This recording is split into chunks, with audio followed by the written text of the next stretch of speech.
Es un gran honor estar aquí introducindo mi amigo Mateo Valero. Mateo Valero tiene un currículum muy grande, que es páginas de páginas acá. Yo voy solamente a hablar de algunos de sus principales títulos acá que recibió del IEEE Distinguished Service Award by SM, Professor Valero. Tá? Is one from 2009. Another one. I need to change to English, no? It's better. Sorry. I will continue in English. You prefer in French? You would like in French? I can continue in French, yeah. C'est une bonne idée, on va continuer en français. No, let's continue. Bom, em português, melhor ainda aqui. Catalão também não. He received the Eckert Mauchly Award in 2007 from IEEE also, and the Seymour Cray Award in 2015. So it's three award from IEEE that is very, very, very good distinguished for Mateo Valero for his work. So Mateo Valero will present keynote presentation about latest trends in high-performance computer architecture, and I think it will be a very interesting talk. So thank you very much, Mateo, and thank you. It's your time. So, good afternoon to everybody, to everyone. Buenas tardes. Let me tell you that I met this guy when he was very young. He was in 78 in Grenoble, in France. And since then, we are friends and forever. He's a very good guy. Thank you. So it's my pleasure to be here once more. Okay, Ginés, all the team, Jaime, it's my pleasure. I was in Chile last time 4 years ago, remember? I enjoy Carla in Argentina, Buenos Aires, in Colombia, here. Because you know Carla is very close to Clara, no? James? And Carla is my granddaughter, so I am in love with Carla, any Carla, any Clara. You know? So I am going to talk about some of the latest chips devoted to AI, okay, and the trends, the current trends. So many of the material I took from the latest last hot chips. The hot chip is a conference every summer around Stanford, and there is the announcement of the latest chips, the future chips, whatever. Okay. So I am going to give some propaganda at the beginning, very quick, about the center I am the director. Okay. So the first thing is that this is the chapel, not anymore the Mare Nostrum. Now we have a quantum computer inside that we are going to inaugurate probably in 2 weeks. That will occupy 25% of the space. The 75% of the rest of the space, I will let you know what I would like to have probably in January. Okay, in January. So very good place. So I am very in touch with the Cardinal of Barcelona. It's true. Every month I have a lunch with him. I am asking him for the Sagrada Familia for the future Mare Nostrum. Okay, so this is me. Here I don't need to explain this picture, which is very good for the introduction to our topics. Okay, so just to the right, and now with the data, computer, AI, thanks to Professor Ulises Cortera and all these guys who were in the polar winter for many years until we just arrived to rescue you. Now we demonstrate that you were very important. The AI was very important. So thanks to that now, I say that there is not any supercomputing center anymore. There are artificial intelligence centers. The most important AI centers are those having the faster supercomputer. Okay? Because anytime the AI is, I mean, we rescue them, but they are giving as the evangel, no? 1 per 100, 100 per 1. So thanks to the AI, we are changing dramatically the way we do research in the supercomputing center. Okay. Okay. They are producing, as we say, a Cambrian modeman. Every day there are more and more new results in many areas, and the good things will come in the next year. So in this topic there is the BSc. We start our work in parallel computing in '85 with a center was called CEDVA, and at the university, and 20 years after that we were promoted to be the Spanish National Lab. Okay, so we need to provide service, we have 4 research departments, we had many PhD students, blah, blah. This is, the important thing is a collaboration between institutions. It's very important. We had a meeting with the minister today, and then collaborate, and Philip was promoting that idea. Philip, yeah, we need to collaborate. We need to continue collaborating, but we need our governments to invest money to allow us a better collaboration. No? So it's okay. So it's the collaboration between the Spanish government, the Catalan. They are collaborating since 40 years ago. This is I mean, it's the first time these 2 governments collaborate in one topic. Okay, and they have agreement for collaborating at least until 2030. We had the budget included in the parliaments. Okay, this is very important. Okay, why BSc exists? Because this collaboration, but mainly because we are in Europe, and this is one problem you don't have.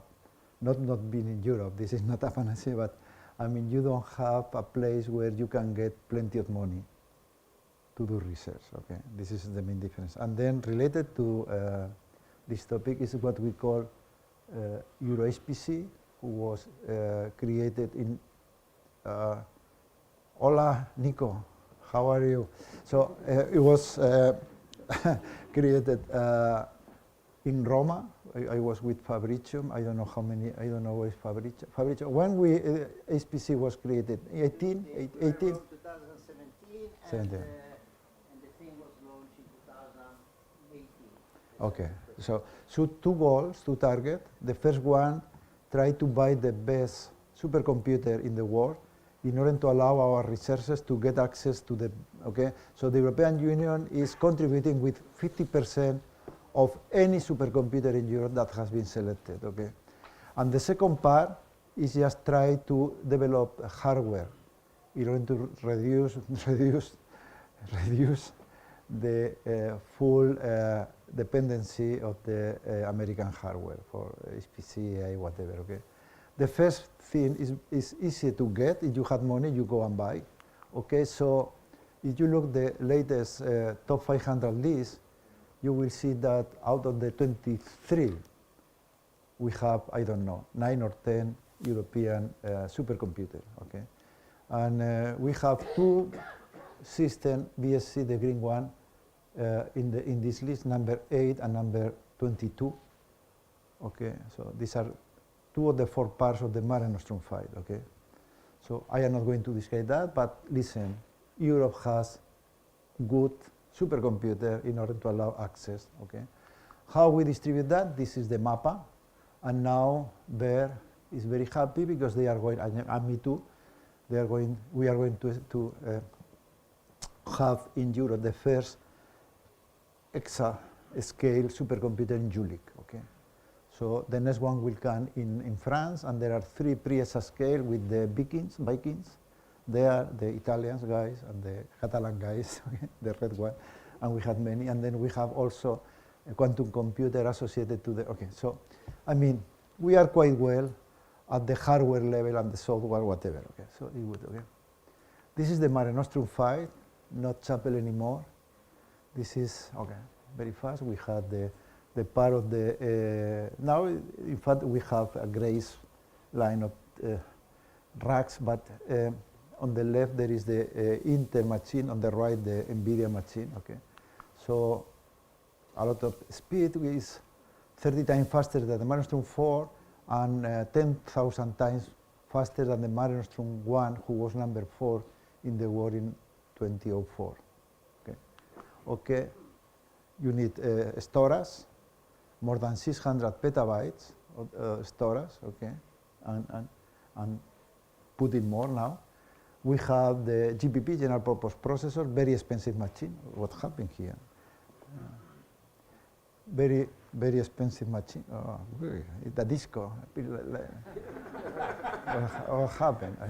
So let's go this way. So more or less, the price for 1 petaflop is 5 times the price for 1 petaflop with NVIDIA, and the size is 3 times smaller, and the electricity consumption is 1/3 just per petaflop. So this is the important thing is that this.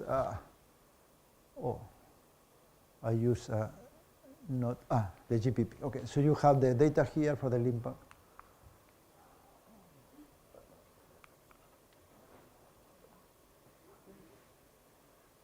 This is the NVIDIA. The most important is the for Limpac, but for me, it's important this number.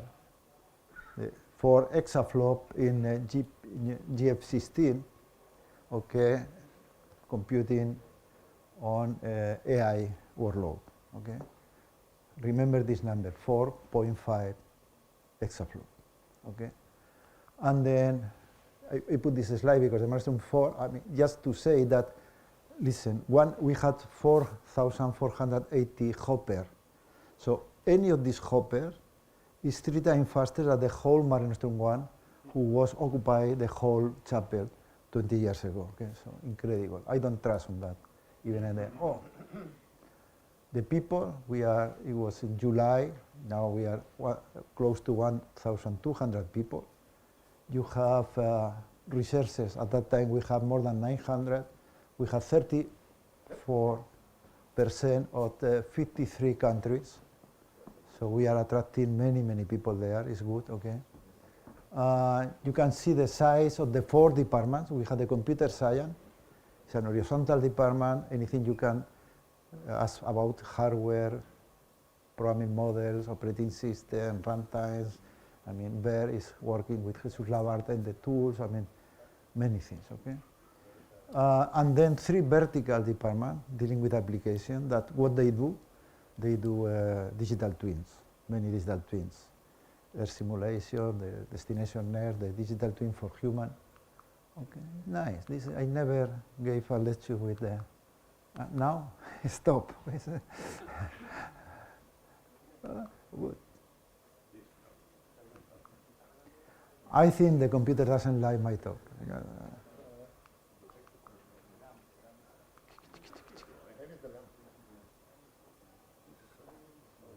What? Oh.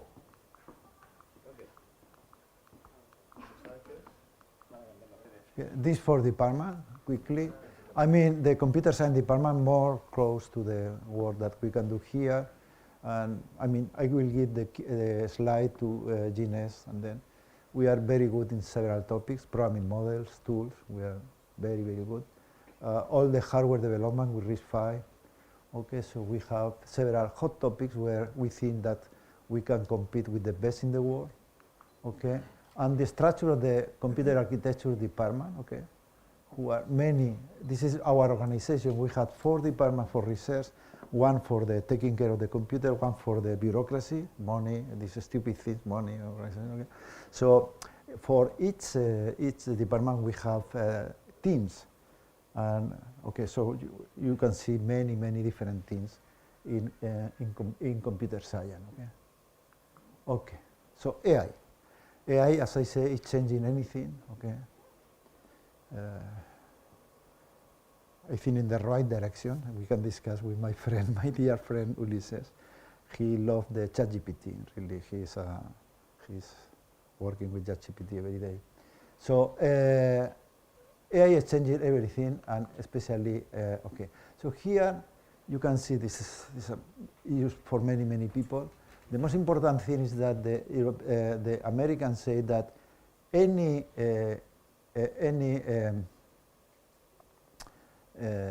LLM that we produce needing more than 10 to 26 operations should be declared to the state, because it's a problem that can change, invade the security of the nation, okay? So, and we are very close to this number, okay? And you can see how, okay, so 10 to 26 is a huge number of operations. If you just take into account the 4 exaflop that our computer has, need 3 years. Our computer, which is number 8, need 3 years just to train, to do the training of this network, okay? What is, I don't need to explain that, okay? But we need to do an architecture, we need to find the parameters, training the network, okay? And after that we do inference, okay? And there are many things that are very important for us. This part is very, very important, okay?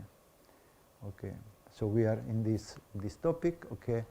This slide, I put this slide to say that we are eating all the current data, but as Ulysses said, I agree with him, not for having more data, the network should be better, and we need to cure I mean, so there are many work doing there, okay? But listen, we are just very close to eat all existing information in the world, okay? Just for giving you the GPT evolution from our point of view, you will see the number of parameters of the network, okay? And then the training in flops, let's try to say GF16 is, listen, for the GPT-4, I mean 22 jotaflops. It's a huge number, okay? It's 1.8 trillion of parameters in 120 layers, okay? These are some information that probably is true or not true, because it's very difficult to get information for these guys. Okay, you had another numbers, I will pass, huge number. This is the Barcelona soccer stadium, so we will need 30,000 of the more beautiful stadium in the world. Okay, so it's so important that change the way we do things at BSc. So 7 years ago, when we were designing the Mare Nostrum 4, we realized that the AI would be very important, so we have one of the parts, components of the Mare Nostrum 4 was a Power 9 plus the Volta, plenty of Voltas at that time, GPUs, okay? And now, unfortunately, we decide early, because now, I will let you know what we have in mind for the short future, is that, so there are many people, in the 4 departments, there are many people working in some topic related with AI, okay? And the most important thing is that we are multidisciplinary. This is very important. We had people from 30 careers, and they talk each other. They try to collaborate. So this is very important, this aggregation of the, okay? So, okay, we do LLMs, or we take the kernels, in this case from the name of from NVIDIA, and on top of that we are developing this natural programming language model for protecting the Spanish, the Catalan, the Basque, and the Gallego, is Portuguese, okay? Because it's very important. This project is very important. It's one of the projects that now Fabrizio is taking care just to organize a big team between Europe and Latin America, some part of Europe and Latin America, okay? And you can see the characteristics, listen, the percentage of the corpus in Spanish or in Catalan is the biggest one in any LLM, and this is very important because we cure our data and we try to get very good jamón de pata negra to the LLM, okay? And you have question. The next one, so we had the 8 billion already working hard. We would like to put that in a laptop with the AI chip from Intel, okay, in order to have at the laptop level a very good Spanish or whatever, okay? So we have very advanced this model with 40 billion.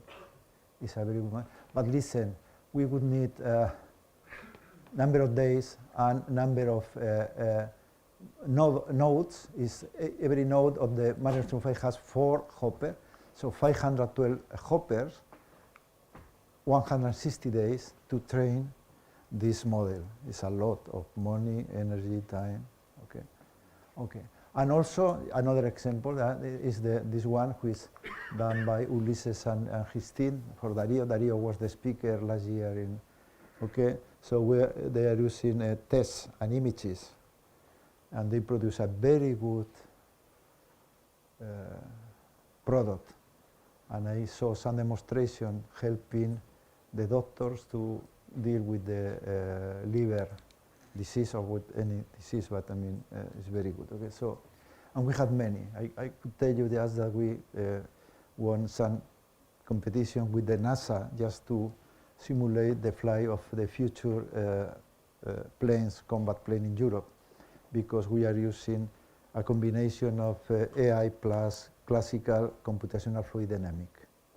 Okay, so, okay. This is so important that the Spanish government has a policy. They are investing a lot of money in hardware and in people, okay? You can read the document, okay?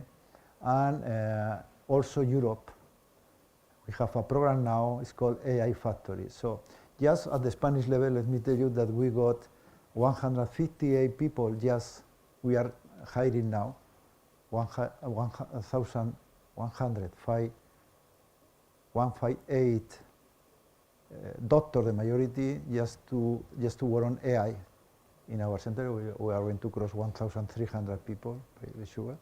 And then we are going to use now around 120 million to upgrade the Mare Nostrum 5 that was inaugurated in December last year. It's incredible. So we are going to have 120 more million of euros. Now the tender will appear very soon. The 25 is the governing board of the Europe, the HPC in Luxembourg. Okay, so there are 4 billion of European money just to buy a supercomputer devoted just for AI, with the main target of bringing this technology to the society, to the companies. It's not just for doing pure research. We had the other Mare Nostrum, just to work with the company. So this is a very good, okay. Our position we had there, okay. But when we look, this is a simple message. When we look the top 500, we say you have 4,000, and now the guys from. Okay. When you look these big companies, they have 80 times more GPUs than the number one in the top 500 list. Okay, so how we can compete just with ideas? And please don't go to the world directly with this. Do anything but not the thing they are doing. It's impossible. They had a lot of people, very brilliant people, well paid with machines. Okay, so it's incredible. Okay, so this slide was prepared by thank you, Ulises, professor, for preparing this slide. And probably you should just change this slide, because just three weeks for one slide is a lot of time. Okay. Energy, I am not going to talk about that, a lot of energy, okay. I say the energy that normally you use for training is a lot, but for inference it's much more, because you look the number of prompts to the ChatGPT, for example, every second. So there are plenty of papers. Just one message I would like to, if I were young, I will devote my time as computer architect to optimize the hardware for the AI. Okay, the hardware for AI. And there are plenty of papers dealing with locality, I mean, how you reduce okay, a lot. Spain, the electricity we spend in Spain is 1% of the whole world, who is the electricity we spend the server. So, at the computer architecture level, one thing, in order to save energy and to go faster, one thing is very common, is a key component of the AI chips, is to use different data formats. Okay, if you had numbers using less bit, you can do more operation per second, per cycle, okay? So they are having different data format.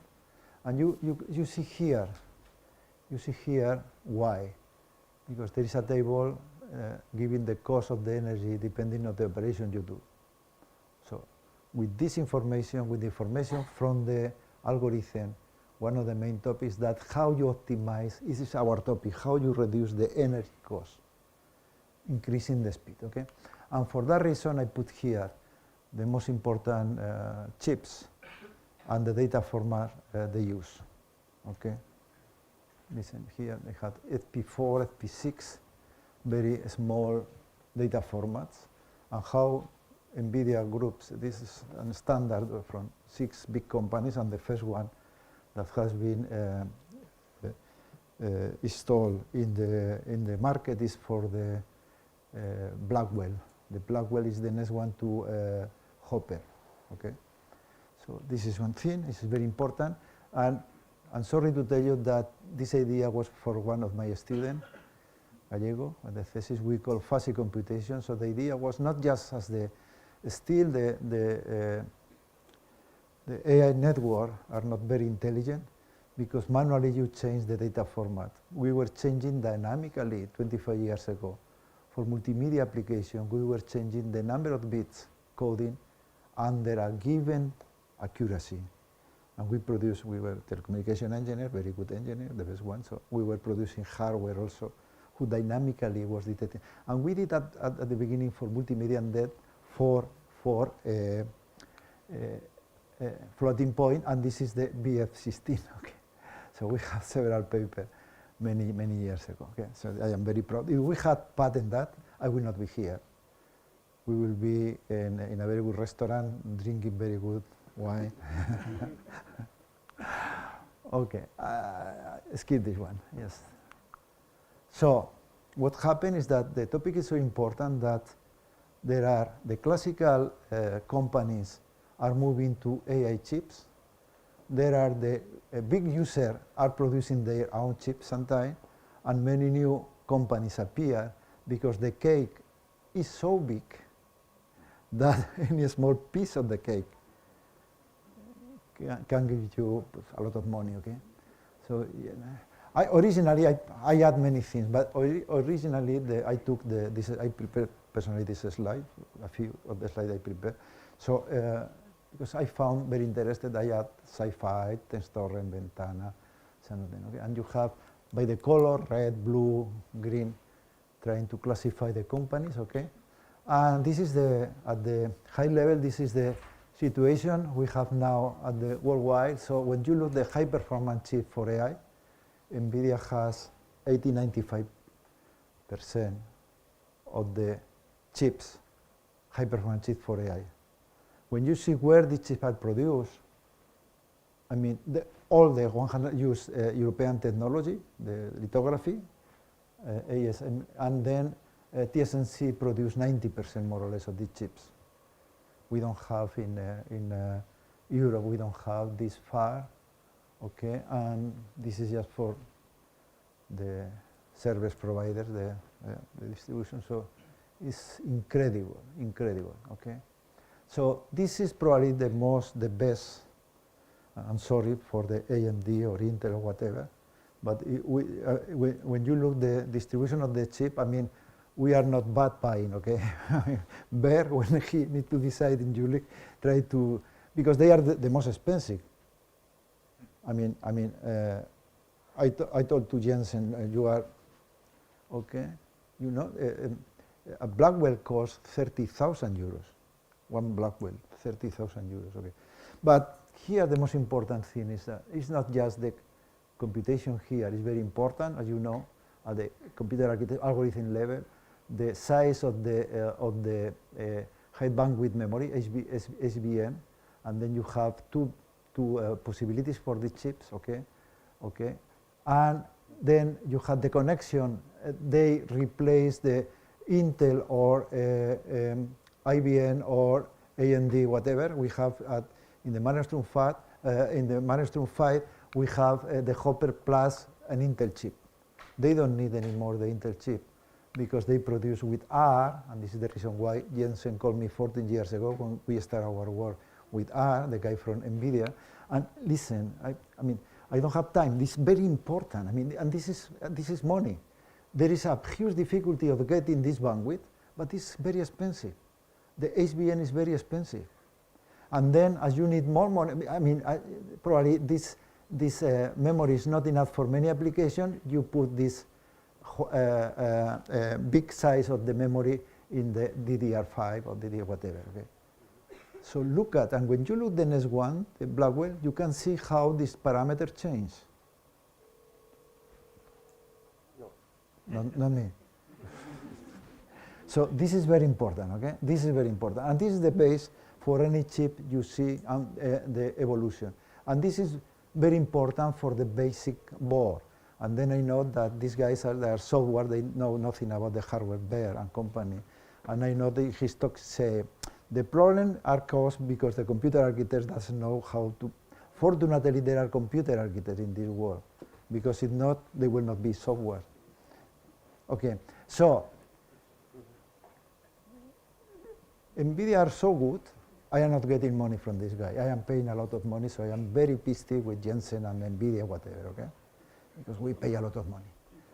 Okay, so listen, they are so good that in less than 2 years they changed. They produce a new chip. And now they have the Blackwell. And when you compare the Blackwell with the previous one thing this is impossible, guys.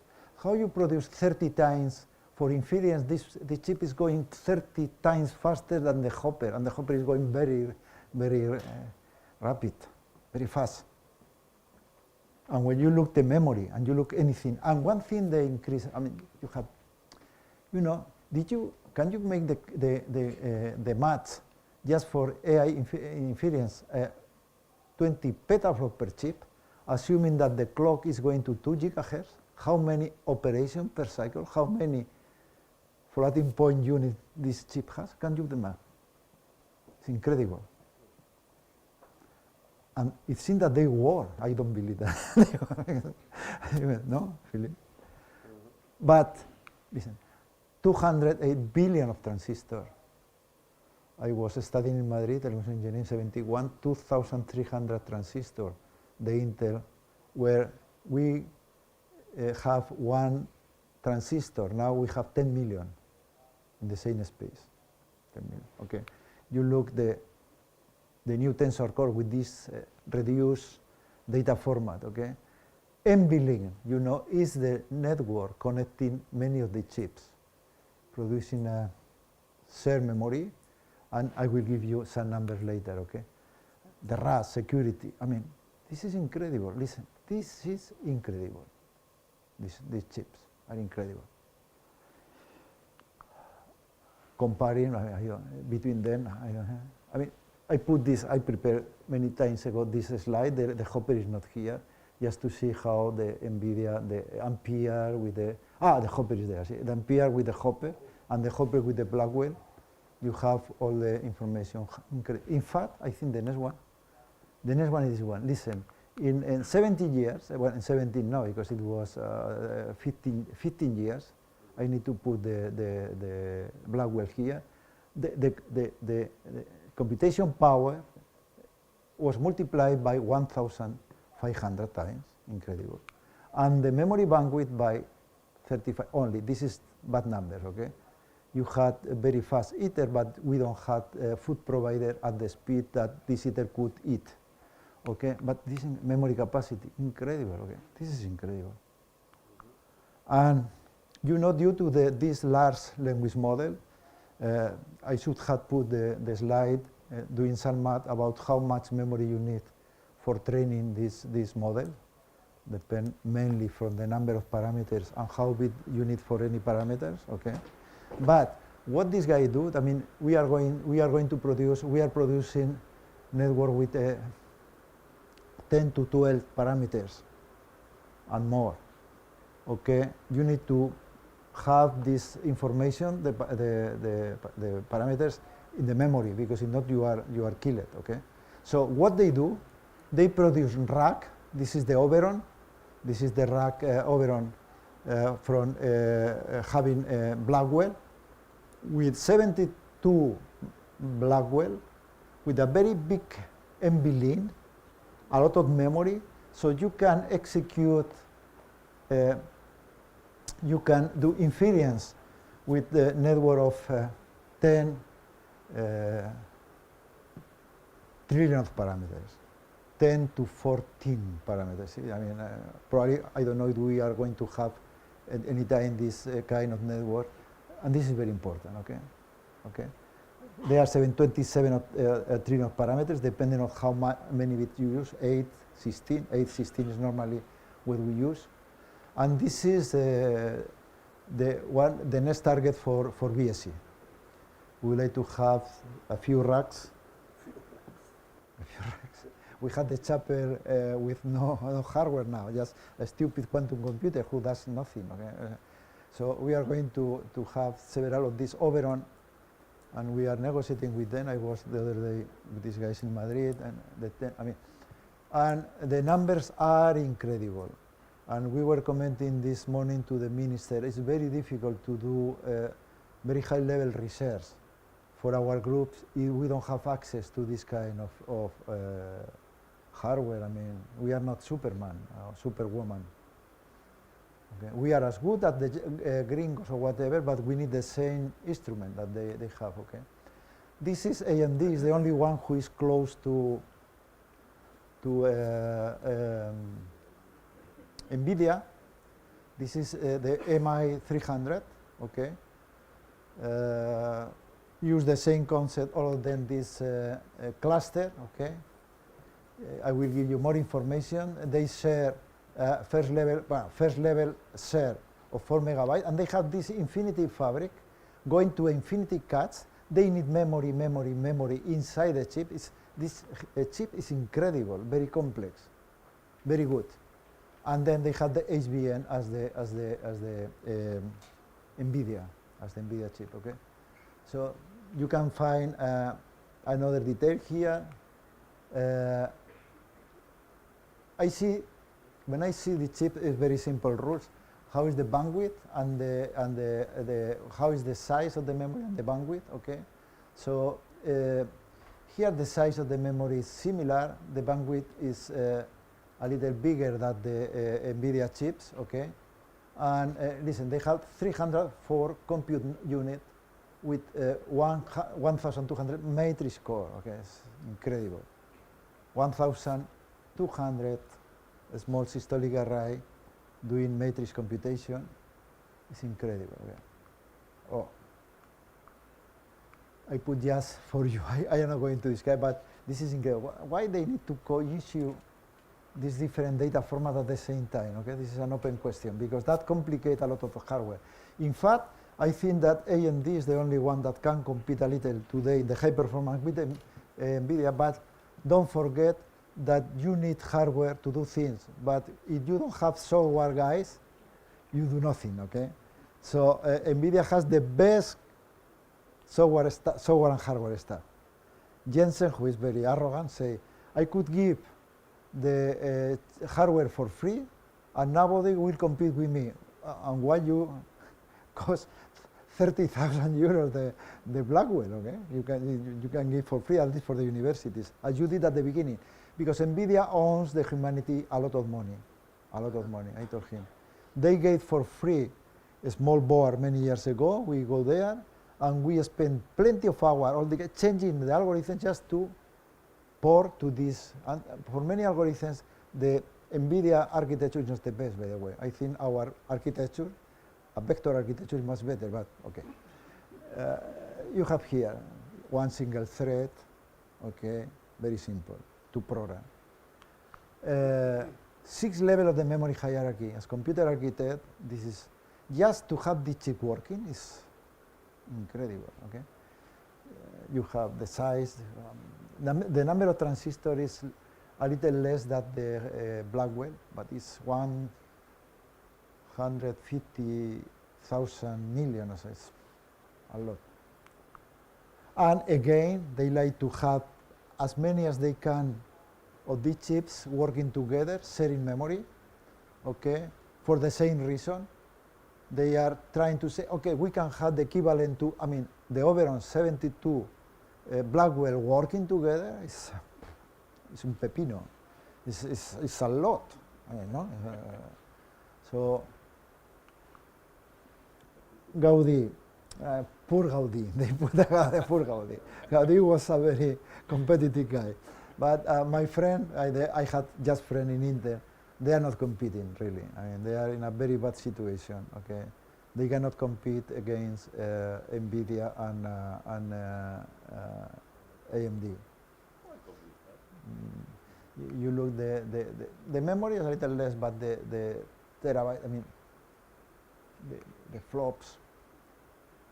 For you compare this number, the Gaudi 3 with the previous one, and you compare the number. The peak performance is the software stupid later, no? Is the one who is really to give you the final performance. But I think they are doing quite well. They are trying to get NVIDIA and then AMD, because there is one thing at the worldwide level. Everybody like to kill NVIDIA. Everybody. If you look any CEO of any company, the target is how we can have the 100% of the money that NVIDIA has. Will be very rich if we get that, okay? So these are the information about, okay. This is very important. So there are the big companies. I put something Intel, AMD, because IBM was going down. IBM just, they have two very good chips in AI for inference in the edge computing. In the small, they are very good, because for me the best architects are the IBM architects, but they don't have people to sell the ideas. Okay, the same with Watson and then the LLM and MPL, whatever. Okay, so. And then there are the next list, I think, was the green color, where all the providers, there is also a very big, for two reasons. They buy millions of chips, okay? This is one reason, very expensive. The second thing, and they have very specific workloads that they know because they are the proprietary of the software. So it makes sense for them to develop just hardware specific for YouTube, for whatever, okay?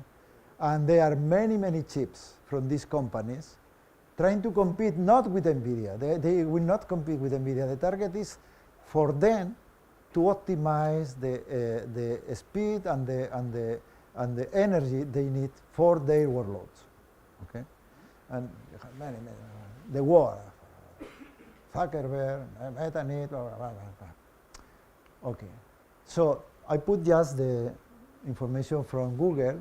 They developed what they call TPUs, and they developed 5 versions, and now they have the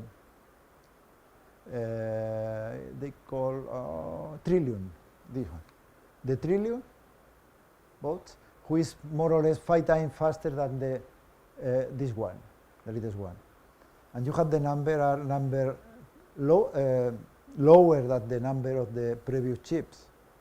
But the energy they use is much less, and also they are targeted to, this is very important, to very specific tasks. They are not ASIC, they are not application specific integrated circuit, but very close. They are in the middle, let's say that.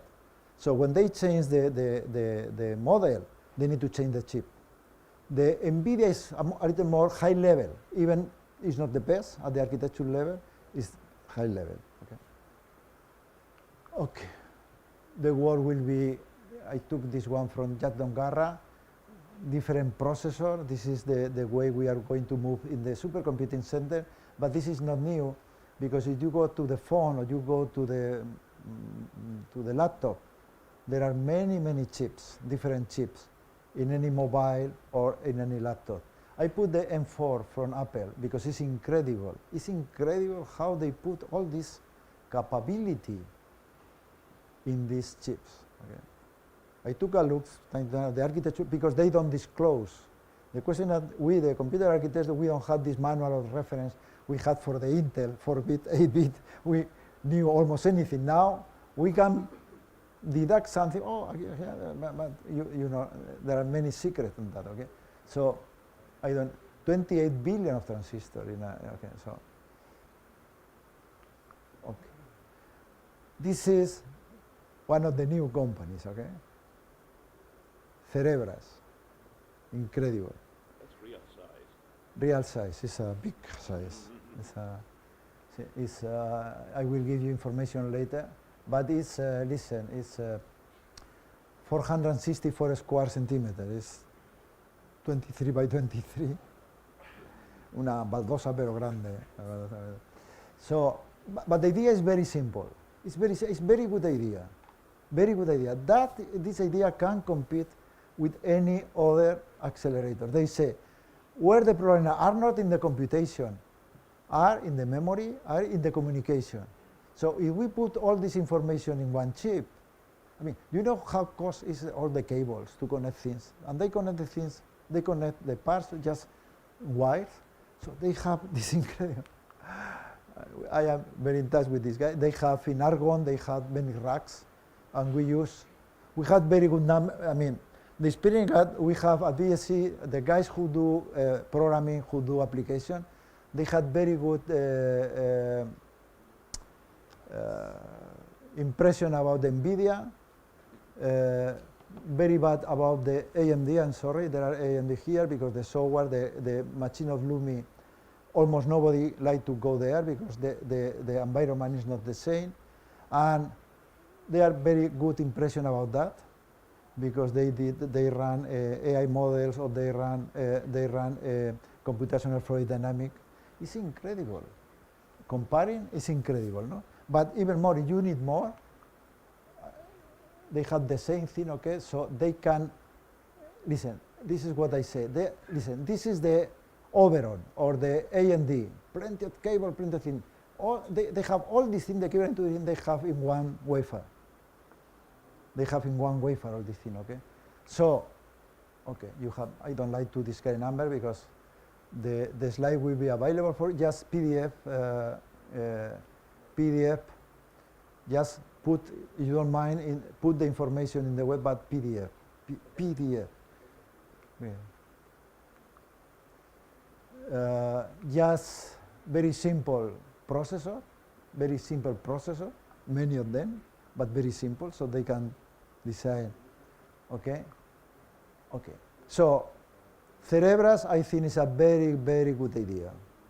Very, very good idea. Another idea I like is Samba Nova. So the question is that the transformer appear, and then the guy who knows how to do business create OpenAI, and then the guys who are the best one in the world, Stanford, whatever, Kunle Lukotun, okay, say, okay, I am going to start a company for just following this. So, and he created Samba Nova. It's a good number, eh? Alvaro, Jairo, Samba Nova. It's okay. They should pay for using the name. And this is a data flow machine. Every node is a systolic array processor. Because one thing I would like to tell you is that there is not any, I am very strong, any new computer architecture idea in the chips. They are abusing of the ideas, but 3 minutes. Oh. So Ventana, we have Balaji last year, a scalar and accelerator. This is TensorRent. If you go to they are very good, TensorRent. So I am trying to bring these companies, and I think I will success to Spain. Okay, just to produce this thing aquí. So there is, you have AI, this, okay, I have. And then Sci-Fi is the company created by the guy who proposed the RISC-V, Christian Sanovic. And the most important thing is that the RISC-V, you know, all the, okay, so a scalar instruction vector, and now there is no competition, it's coordination, but I don't like this thing, really. I told this guy. Because they are in a position where they know more or less the standard 1 year before the rest. And they produce chips before that any other. So they produce chips now, they announced 2 weeks ago, the chip, where they have matrix instruction, who is not a new concept. The NEC processor, the vector architecture, already have that, okay? You have the characteristics of this company, okay? So in Europe, we are trying to do hardware. So we have several projects. You heard about that because I was talking about that. EPI, European Processor Initiative. We produce a vector architecture. We did tape out.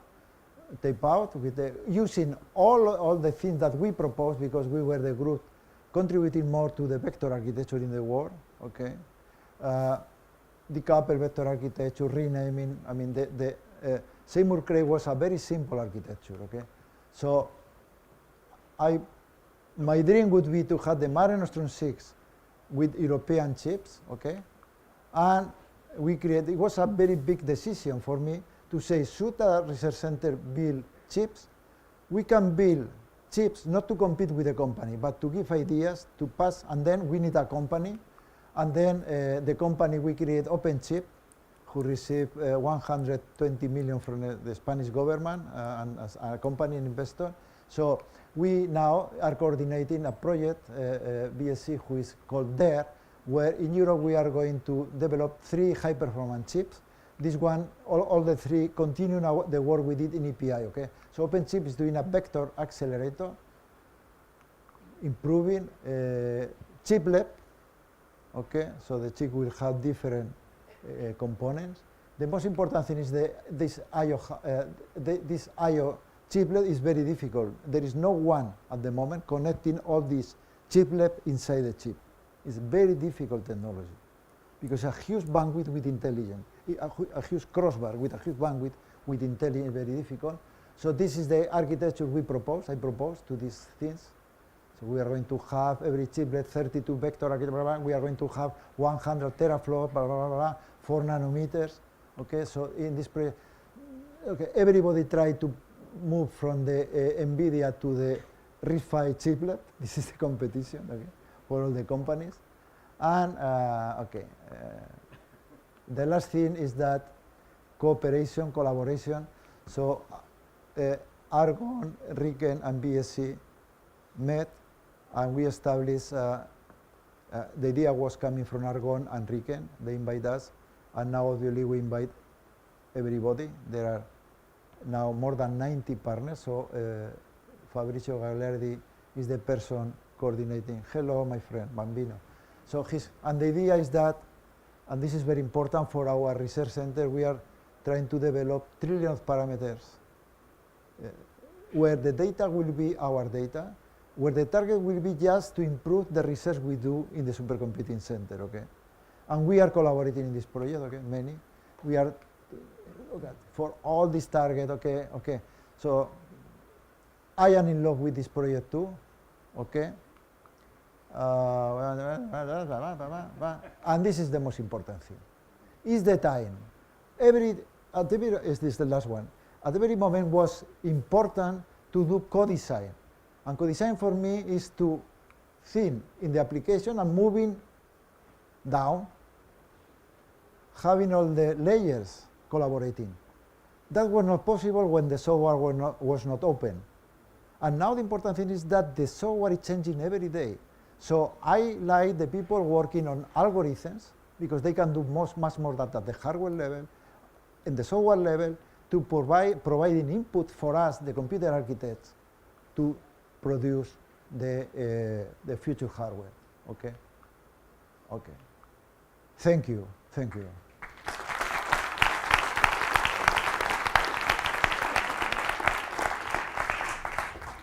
Thank you very much, Mateo Valero, for your very nice talk. We have time to 10 questions. No, for some question. Nicola. Nico, me voy. Yeah, we accept. Yes. Yes. Nico, yes. Okay. Yes. Venga, So Nico. go ahead, Nicola. Sorry, Nico. There is somebody with a microphone Yes, for Nicola. please. Our love is forever. Microphone. Be strong with your question. Strong. No, but I mean, I can shout, but No, strong in the content of the question, not the. Mateo.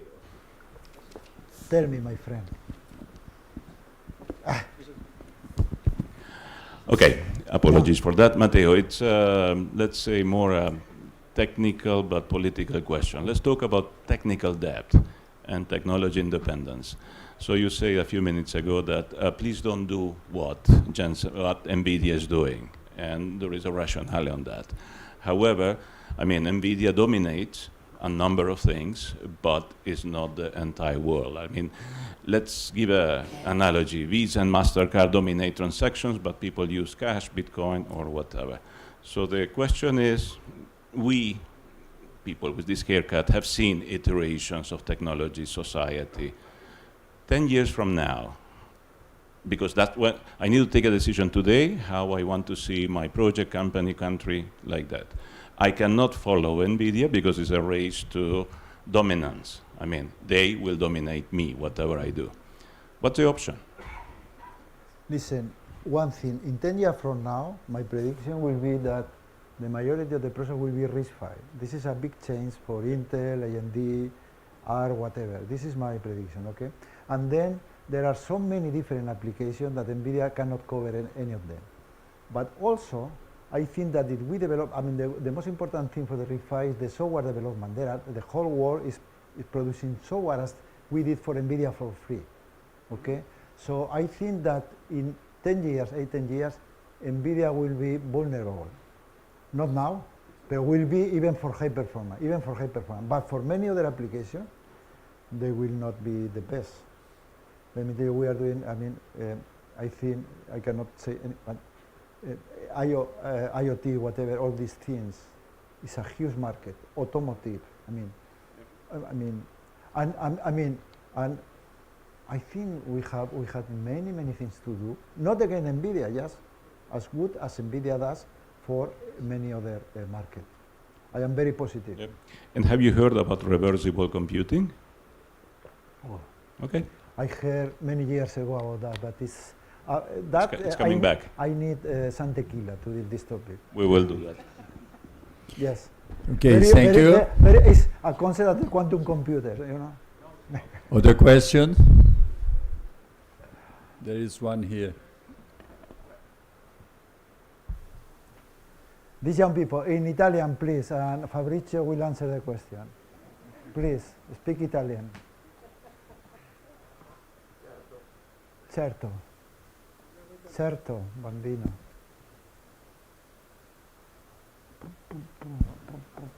It's okay. Ok, no, non posso parlare italiano in questo momento. Ok, thanks for the presentation. I think I got really valuable ideas.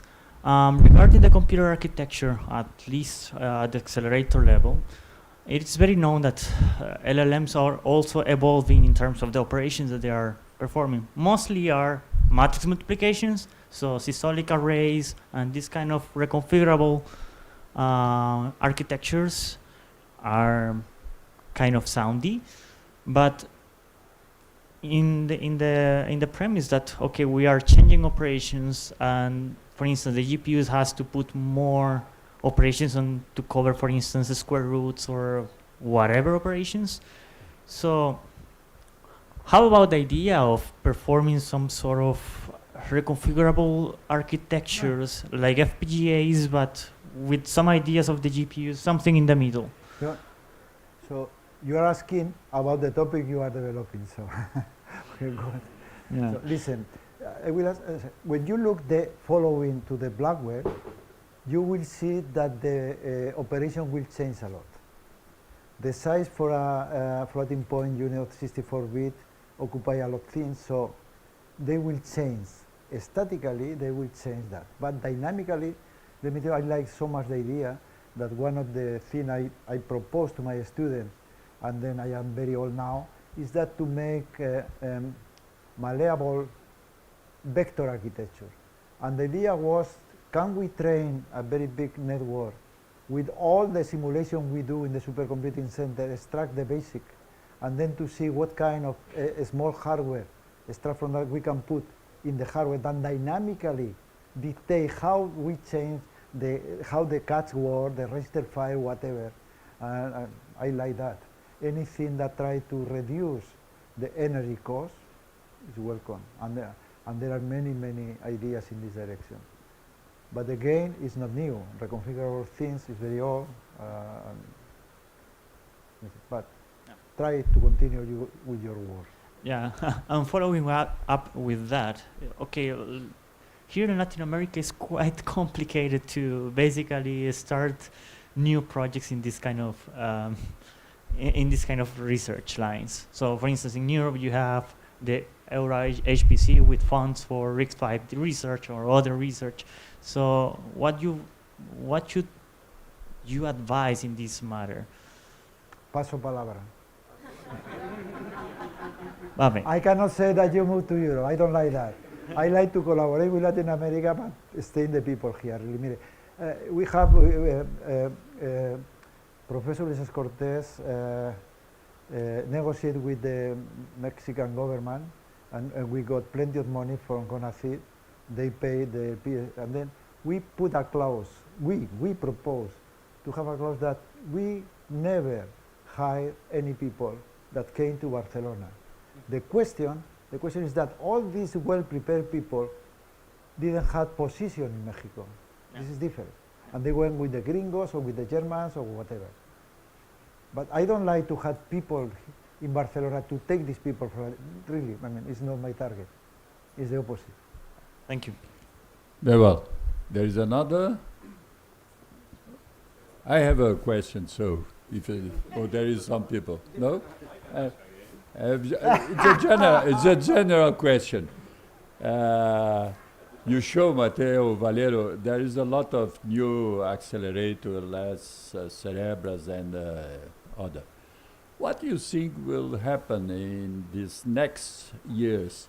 What we are seeing that all the providers like Amazon, like Google, are beginning to have their own accelerators. Did you think that it will continue to happen that and change the market? As I say, the accelerator Amazon need are not the same that we need at the supercomputing center. No, as an example, no. Google they has have their own TPU, no 4 or 5 Yeah. now. No? But in spite of that, 90% of the accelerator is from NVIDIA. Okay, they are accelerating some workloads, a specific workload, but not the general one. I mean, because if they are going to provide you service, they need to have the best hardware accelerator for your application, not for the application of Amazon. So do you understand they Sunday? will continue with the accelerate from NVIDIA for AMD or I think something so. like that? This is my impression, yes. Okay, very well. At the 10 times the cost, I don't like when they try to say, okay, the work that Julie does or BSC, we can do that. You can do that, but 10 times more expensive, having our data. This is a big problem. No, killing us because we don't teach, we don't educate people in our country. So, I mean, I spilled from my office 2 people. One of them is the big guy from Amazon. Please leave my room. He was coming, proposing me that they could do 10, 15% of the work, 20% of the work we do. And we said, thank you very much. We know that. Okay, last one, Ulises. No, it's not a question, it's just a comment. A Mexican comment. Between Mexican, it's very easy, between Mexican. So, Professor Valero, Tell me. why we do need all these new hardware so fast if we don't have the time to provide good software and we don't have enough good programmers to make it use of it? I think Just 1 second, because one of the greatest problems on that is that most of the programming as today is not performed by computer scientists, but from people that just has power, memory, and speed, and they don't have to pay for that. So why we need so magnificent cars for first-class rides? we had breakfast every day, we have lunch, every day we have breakfast. Is this guy frenetic? So listen, the problem of the programmers, ChatGPT will solve that. It's your friend. No, you are very serious. I mean, the main problem of this, not NVIDIA, not NVIDIA accelerator for supercomputers is the lack of software. Though they need, I mean, we use the Lumi machine, and nobody from BSc like to use the Lumi machine, not because the machine is bad, whatever, it's because the big effort they need to do in just to optimize that. So I mean, the question with is the software stupid? Is the software stupid? It's not the hardware. We are so good that the hardware, we guarantee that the hardware will run well, but you need to say how we use the software, okay? I mean, it's your fault. It's your fault, I mean. You're creating a world only who can pay. Make us a test and they can make a quick poll. Who thinks it's the hardware is the problem? Okay. Unfortunately, we need to deal with the software, guys. Thank you very much for your talk. Very nice. And we had ¿Esto qué es? Vino. both. Vino is also a certificate. Let's Qué bonito. Qué bien. let's come here. El vino, si hay voluntarios, la abro ahora porque no puedo llevármela a Barcelona. El vino es lo más importante. Gracias. Muchas gracias, Mateo. El vino no. Endereza el certificado que no tomaste el vino. No, ¿sabes qué pasa? Que he venido para 2 días y no facturo, llevo una hora No, tiene que ser. Y tú sabes, Nico, tú sabes qué es facturar.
Tardes a todas, a todos.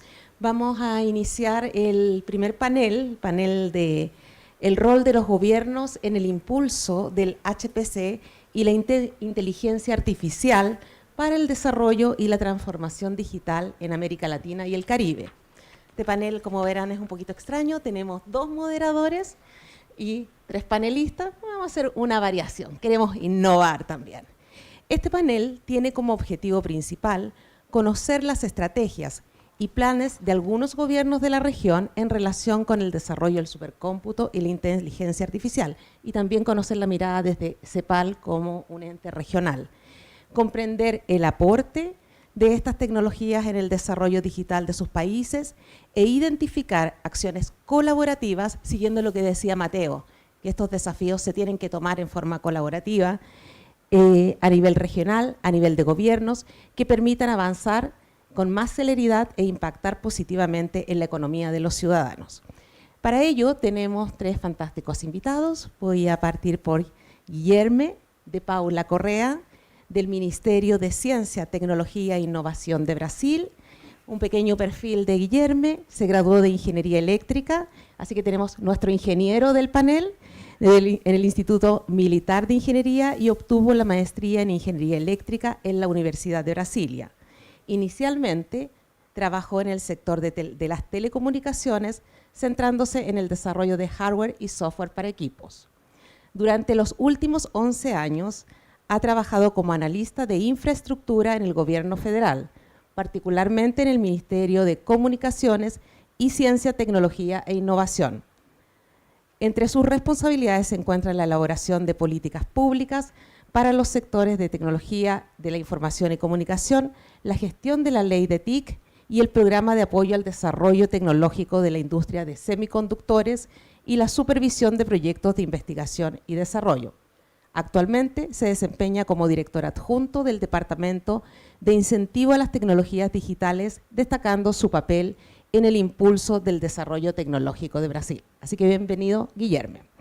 Voy a presentar a Alejandro Patiño, de la CEPAL, la Comisión Económica para América Latina, economista. Y quiero ir destacando la diferencia, la diversidad en este panel para tener también distintas miradas, no solo distintas regiones.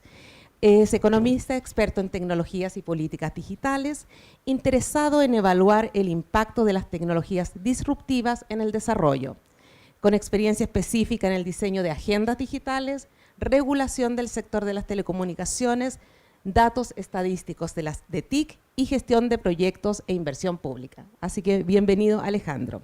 Y para cerrar, los panelistas, está nuestro jugador local, Sebastián Díaz Howard Allman, es asesor tecnológico del Gabinete Ministerial del Ministerio de Ciencia, Tecnología, Conocimiento e Innovación de Chile, y él es politólogo.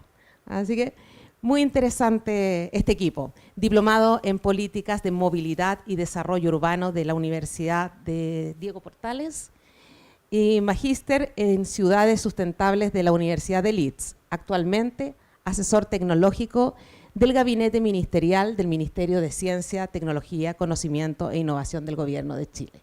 Con ellos tenemos nuestros panelistas y me acompaña como moderador Luis Cadenas, director de Red Clara, a quien le dejo la palabra. Gracias, Paola, y bueno, bienvenidos todos al panel de esta tarde. Muy agradecido con los participantes que nos acompañan el día de hoy. Tenemos una estructura de 6 preguntas, donde vamos a alternar 2 preguntas para cada uno de nuestros invitados. Y vamos a comenzar con la participación por parte de Guillermo, con una pregunta específica para él alrededor de 2 tópicos. Uno está acá redactado, el otro lo agregamos anoche cuando estábamos conversando alrededor de lo que sería el panel de hoy. La pregunta tiene que ver con las políticas públicas e iniciativas gubernamentales en el tema de High Performance Computing y inteligencia artificial, un poco la visión desde el punto de vista de Brasil, del gobierno brasileño, y lo que tiene planteado en términos de desarrollo de estas áreas a nivel nacional, pero también complementar esta pregunta con cuál cree en general que tiene que ser, por supuesto, el rol de los gobiernos en términos de garantizar un desarrollo apropiado de esta tecnología que definitivamente puede ser un diferenciador enorme en términos de productividad y de capacidades en Latinoamérica. Y como hemos visto en las presentaciones durante el día de hoy, los costos de inversión y desarrollo de estas infraestructuras no son triviales, con lo cual es muy importante el tener estrategias bien apropiadas a esa dificultad, ¿no? Entonces, muy agradecido, puede ser, como hablamos ayer, en portuñol, en inglés, en español, en una mezcla de todo, como gustes. I would ask if I can speak in English or Spanish prefer. or Portuguese or portuñol. As you prefer, as you feel better. I will try to start with in English. If I have problems, I switch. Okay, perfect. So, thank you very much for the organizers of the conference. For me, it's a pleasure to be here. I'm here on behalf of the Ministry of Science, Technology and Innovation, and our Secretary, Henrique Miguel, Secretary of Digital Transformation in Brazil. Brazil this year started a new policy that we decided to call AI for the good of all. This is the most important plan in Brazil in many, many years. A plan for the ICT sector, okay, information and communication technology. Because we have another sectors that received a huge amount of money, like the Sirius, the particle accelerator in Brazil, satellite programs. But for ICT, it's the first time in Brazil that we have a huge program like this. So I have 12 or 13 slides, but I have, I think, 10 minutes. I will be fast.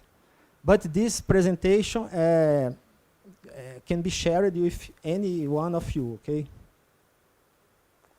So, the Brazilian AI plan has some general goals, like transform the lives of Brazilian citizens, train and reskill people, develop advanced linguistic models in Portuguese, equip Brazil with advanced technological infrastructure of HPC, obviously, and promote Brazil's global leadership in AI, okay?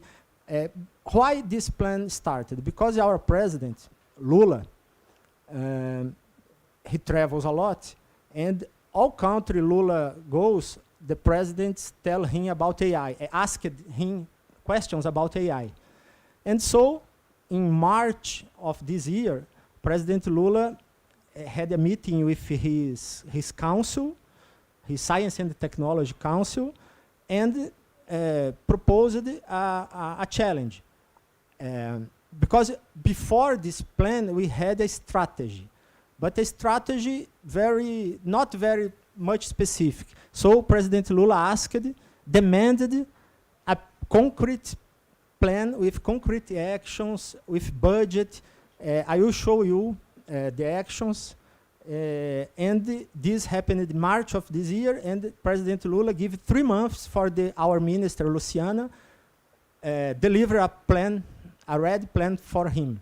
So we work hard these last 4 or 5 months, and we delivered this PowerPoint, but this PowerPoint will become a decree, a federal decree, legitimating the plan, okay? Well, we have opportunities, we have challenges. I will not read all the slides. And this is the proposal that was delivered to President Lula. We have 10 premises, okay? Focus on social well-being.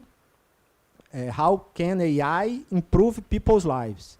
Generation of national capacities and skills, technological and data sovereignty, strategic alignment with government policies, notably the New Industry Brazil. It's a recent policy in Brazil, very important, this NIB, New Industry Brazil. Environment sustainability, valuing diversity, international cooperation, ethics and responsibility in AI use, participatory governance, and flexibility and adaptability. So we have a long objective, but the important thing is the right side. We have $4 billion in the next 4 years. Okay, so we have $1 billion per year in the next 4 years. Very easy to conclude this. And as I said before, we didn't have this amount of money never in our history for ICT sector. So we have two kinds of actions: immediate impact actions, 31 initiatives. Are initiatives that are underway. It's already going on, okay? With these characteristics. But most important is the structuring actions. These structuring actions are divided in five axes, okay? And I highlighted the X1 because it's the axis that is most important for this community. Infrastructure and AI development. We have 13 actions, and we expect to invest $1 billion. Okay, and I will focus in this axis one. We have another axis for training, capacity building. We have for AI for public services, AI for business innovation, and the AI issues related to regulatory and governance process. But let's focus on axis 1. Sorry, before we have, just to summarize the plan highlights, one of the very challenging objectives of the plan is to have a top 5 supercomputer in the top 500 list. I warned my boss, please don't do that, but he did. So I don't know if it was a good idea, but okay, we will try to have this top 5 supercomputer. So I will not read everything, but this is the highlights of the plan. Another slide with highlights. Okay, and here the part that is, I think it's more interesting. X1, okay? I'm focused on X1, part 1. The X1 has 4 parts. Part 1, infrastructure, real infrastructure, machines. So an AI supercomputer, $340 million. Number 2, expansion of 5 Senapads. Senapads are the Brazilian centers of HPC. 25 million. All of these numbers in 4 years, okay? Number 3, high-speed connectivity networks for supercomputing. Number 4, pro-infra AI is GPUs for the universities, okay? For the university and for the RTOs, research and technology organizations. So we plan to put a bunch of GPUs in a lot of universities. Number 5, development of supercomputer nodes and accelerator chips. Okay? And we are together with BSC. Mateo knows about this action. And number 6, international partnerships for sharing AI R&D infrastructure. This is very important for this community, okay? So we have money to make collaboration, mainly with Latin America, around $10 million. The second part, sustainability. Sustainability and renewable energy program for AI. So we have $100 million so that we can build panels, solar panel energy, eolic energy, this kind of sustainable energy, okay? So that our data centers, our supercomputers can use this energy. Part 3, software. So for the guys, for the the team software, the software team, we have software team and hardware team here. Development of AI software stack. It's very important, this number 8 action. And number 9, AI based on national data. What mean by a LLM in Portuguese? $200 million, okay? And finally, I'm finishing X1 part 4 R&D program. So we have money for R&D and R&D in collaboration. As you see, number 13, support for R&D in cooperation with Latin America and Caribbean. So we have more $20 million for making this collaboration with Latin America and Caribbean. So this is a very quick overview of the Brazilian plan. We have a complete presentation with 83 slides that can be shared with anyone. Please, if you have interest, contact me. Thanks, gracias, obrigado.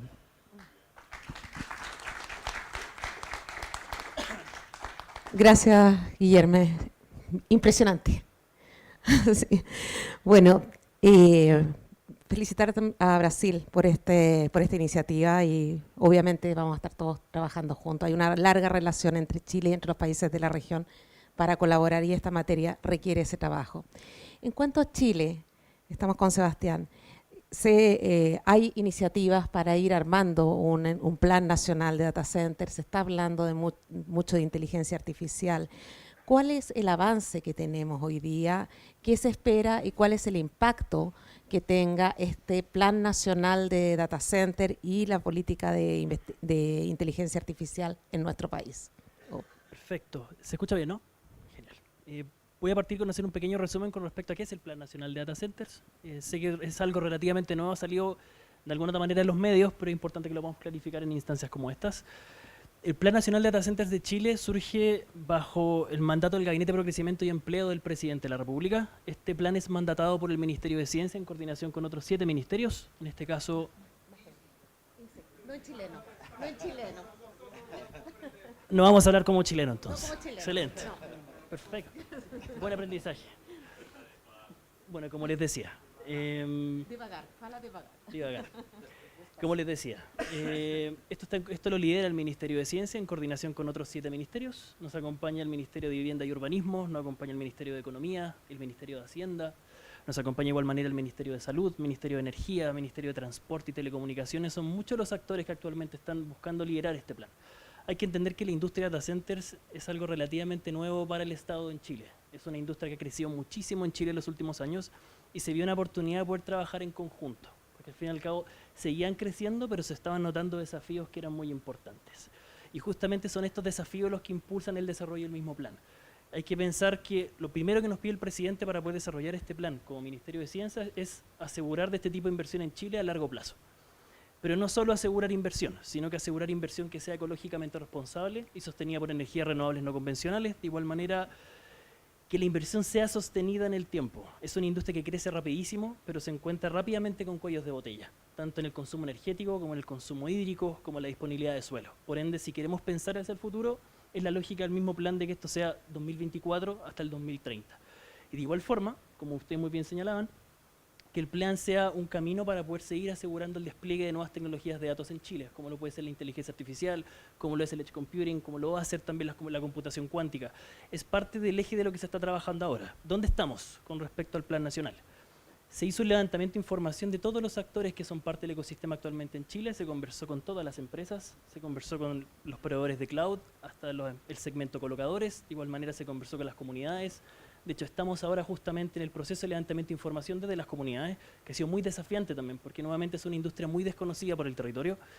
Hemos conversado con expertos nacionales e internacionales, hemos sido asesorados por gobiernos que han tenido experiencias muy similares a la nuestra, de igual manera asociaciones de data centers de otros países como Noruega, como Países Bajos, como México, como Irlanda, que son mercados con más experiencias que el nuestro, que han tenido momentos positivos como momentos muy negativos, y eso nos ha permitido a nosotros poder adelantarnos para poder preparar una buena política pública que tenga mucho sentido. Sí que habíamos conversado inicialmente de cómo esto también se conecta con la academia, porque al fin y al cabo una parte muy importante del desarrollo del mismo plan no es solo asegurar de este tipo de inversión en Chile. va a seguir creciendo. Chile es un país que está constantemente llamando a esta industria, que ha abierto las puertas para que llegue esta industria, pero tiene desafíos muy claves. Uno de esos es que la mayoría de esta industria actualmente está en la región metropolitana. La región metropolitana no cuenta con la factibilidad energética suficiente para que esta industria siga creciendo.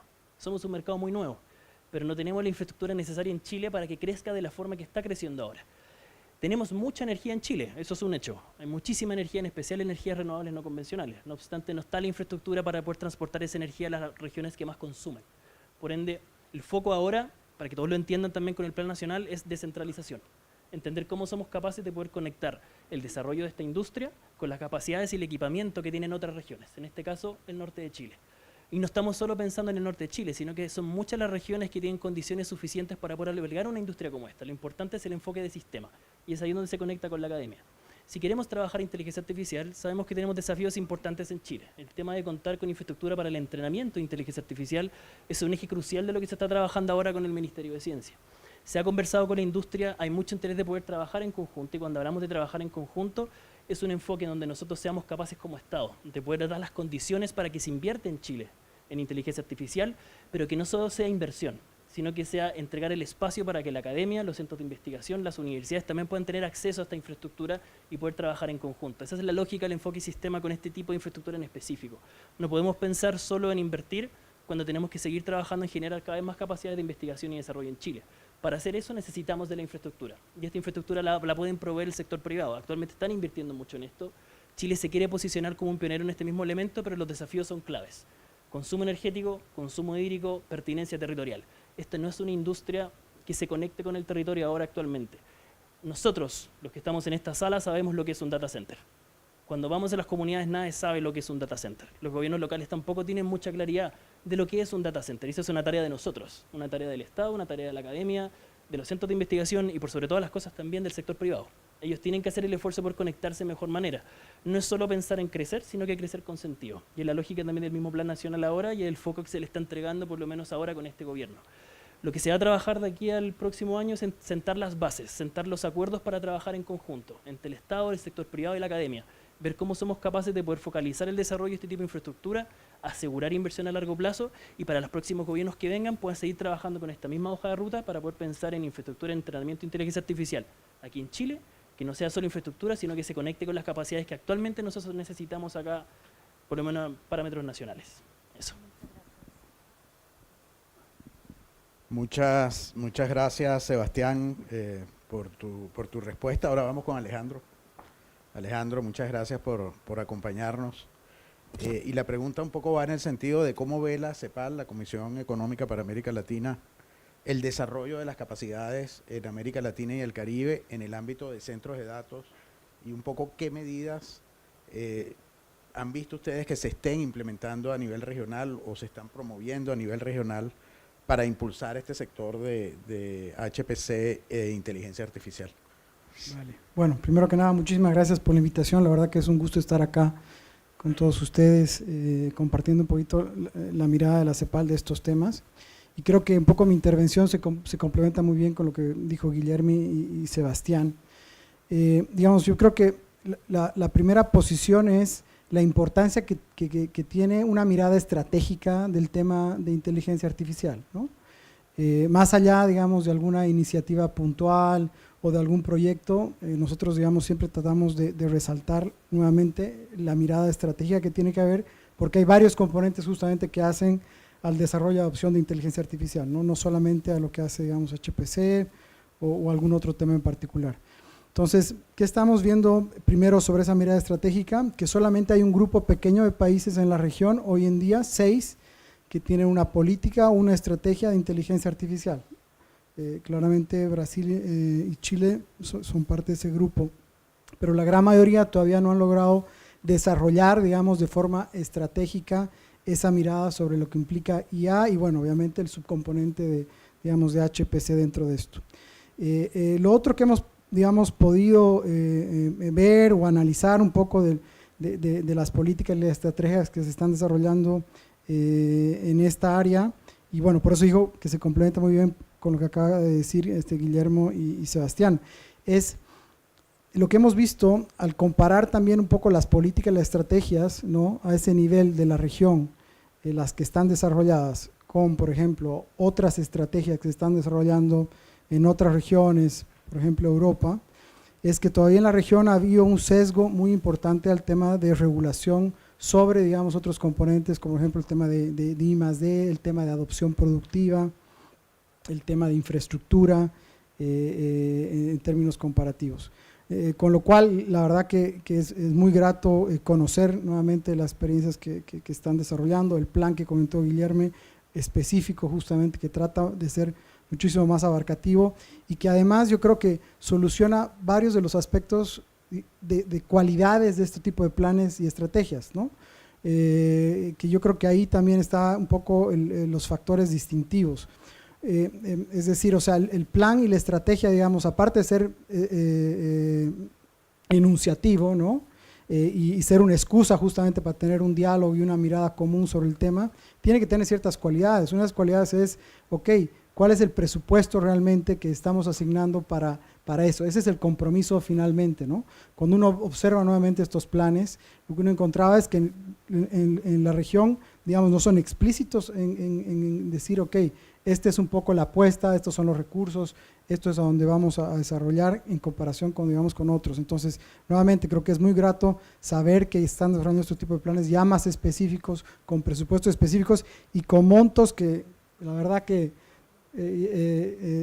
son impresionantes y que, bueno, yo creo que de otra manera no podríamos llegar a empezar a competir o a hablar de estos temas. Dicho sea de paso también, obviamente Brasil tiene una posición, habla desde otra posición, ¿no? Y bueno, sabemos que el resto de países también tienen otra dimensión. Pero bueno, nuevamente, creo que esos son temas sumamente importantes. Después, lo otro que creo que también vale la pena es en el caso sobre todo de High Performance Computing, lo que hemos visto es que no hay, digamos, nuevamente, planes específicos o estrategias específicas, ¿no? Todo ha sido muy a nivel sobre todo declarativo. Y aquí, la verdad, yo creo que, y esto la verdad que es más una pregunta que una respuesta, ¿no? Es decir, ¿por qué tal vez este componente dentro de infraestructura de las estrategias y las políticas no ha estado tan presente?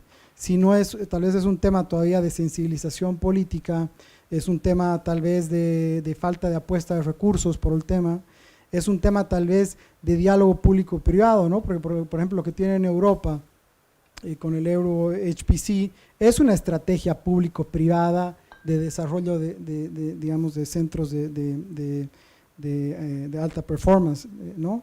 Y aquí en la región, no sé si es que no tenemos las industrias necesarias como para poder construir ese tipo de estrategias. Entonces, yo creo que por un lado vale la pena hacer un poco la reflexión, ok, no hay una mirada estratégica de estos temas, pero ¿por qué no existe, no?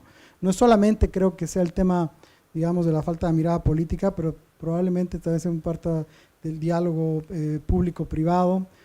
Puede ser que falten normalmente las empresas que están empujando esta agenda, que son muy importantes, y ahí obviamente hay que tener también otra conversación. Entonces, la verdad que un poco tener esa mirada más estratégica, y yo creo que habría que empezar a conversar sobre estos temas para poder avanzar. Muchas gracias, Alejandro. Vamos a pasar a la segunda ronda y siguiendo con Brasil, tú lo planteabas, pero me gustaría que profundizaras en el tema de la cooperación regional.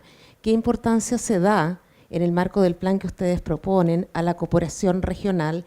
Y también tomando lo que decía Alejandro, solo 6 países tienen alguna estrategia en esta línea.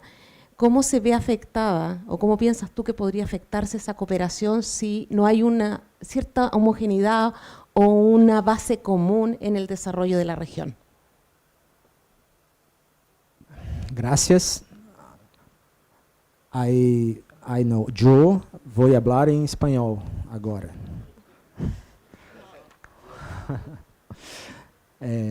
Certamente para Brasil é muito importante a cooperação em Latinoamérica. É por isso que estou eu acá, porque tivemos um meeting com o Ministério de Ciência e Tecnologia de Chile, com Sebastián e com Gonçalo, em lunes, Ayer tivemos como é? Meeting? Reunião? Reunião.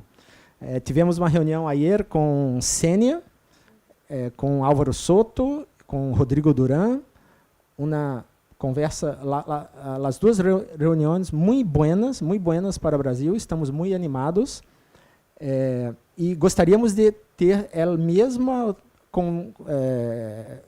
conversa com outros países, certamente com México, certamente com Costa Rica, com Argentina, Uruguai, todos.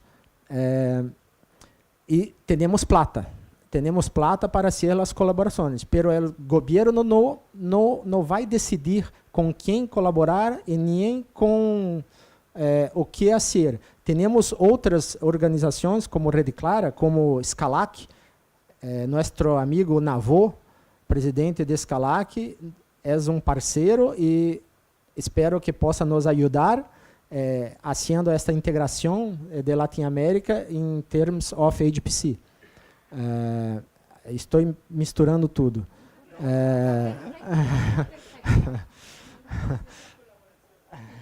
É uma prova de colaboração, esta mescla de... Então, a mensagem que quero deixar acá é que o Brasil está muito querendo fazer esta colaboração.